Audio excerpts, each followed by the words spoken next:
Shalom, shalom, shalom, shalom. Guys, my viewers wangu wote, jina la Bwana lipewe sifa. Nafurahia kukusalamia sana na pia kukuongelesha dakika hii all over the world. Naomba Mungu wangu wa mbinguni aweze kukubariki.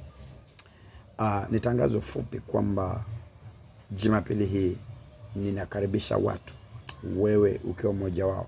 Nakaribisha watu, wewe ukiwa mmoja wao.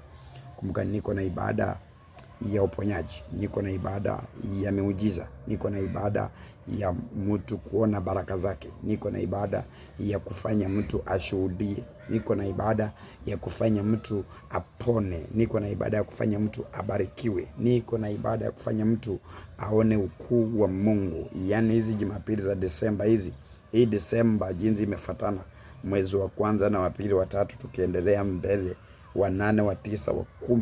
Yaani hizo ibada zote nimejipanga kukuhubiria, kukufundisha na kukuelimisha vizuri zaidi.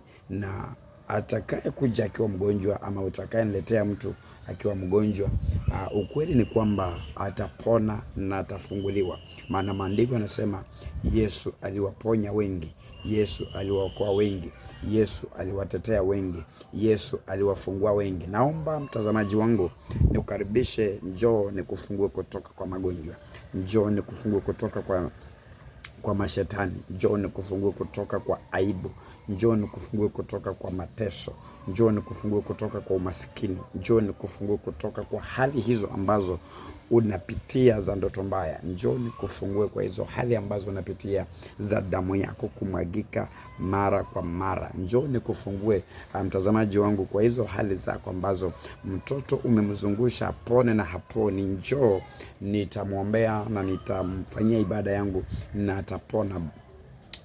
Natamani nikwambie hivi, kuna some spirit ambazo zinafaa kutoka kwa nyumba yako. Kuna some spirit ambazo zinafaa kutoka kwa boma lenu.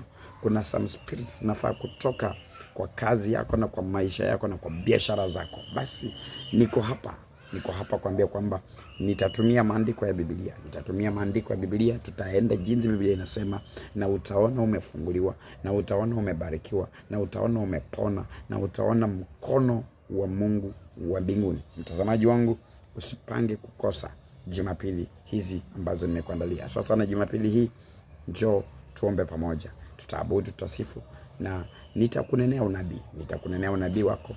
Alafu pia vile vile nitakufanyia healing and deliverance. Pia vile vile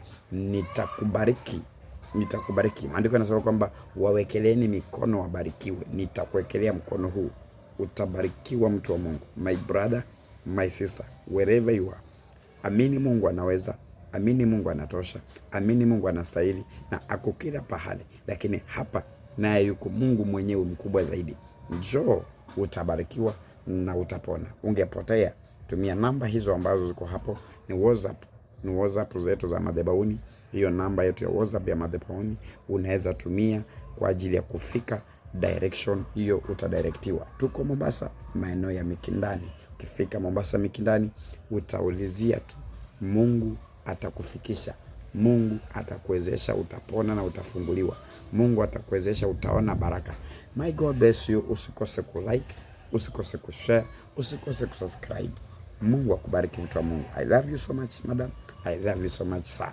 And may God bless you. I salute you. Mungu wangu akulinde usiku, mchana, uingiapo na utokapo. Mungu akuonekanie kwa njia zako na safari zako. I salute you and may God bless you for sharing and liking. Thank you.